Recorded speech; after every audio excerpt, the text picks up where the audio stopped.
Баршаңызға қайырлы күн достар. Бүгін өте пайдалы, иммунитетті көтеретін және витаминдерге бай салаттың рецептімен бөлісемін. Видеоны соңына дейін көріп, маған тіркелуді ұмытпаңыздар. Бастаймыз. Бізге керек болады 2 дана алма, 2 дана қызылша, 2 ас қасық қаймақ, сержаңғақ және мейіз. Және осындай үккіш те керек. Егер үккіш болмаса, қолмен тураймыз. Осы ыдысымызға қызылшаны үккіштен өткіземіз. Дәл осылай алманы да өткіземіз.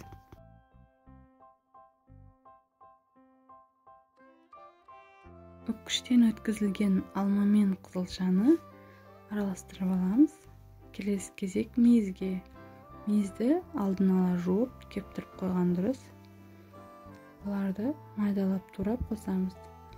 Салатқа ерекше дәм береді.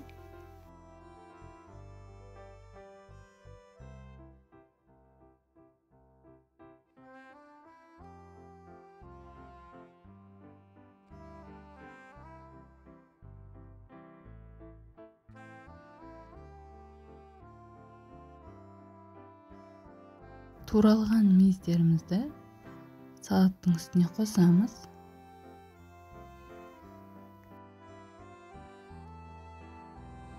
Ізінен езілген жержаңғақты да қосып, араластырып аламыз.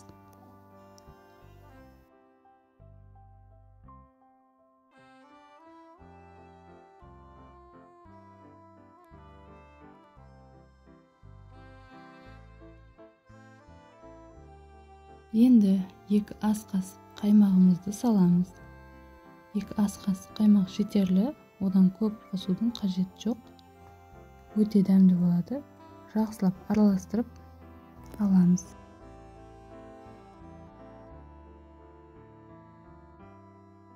Салатымыз дайын. Тарелкаларға салып ұсынуға болады. Міндетті түрде жасап көріңіздер. Арықтауға да өте жақсы көмектеседі.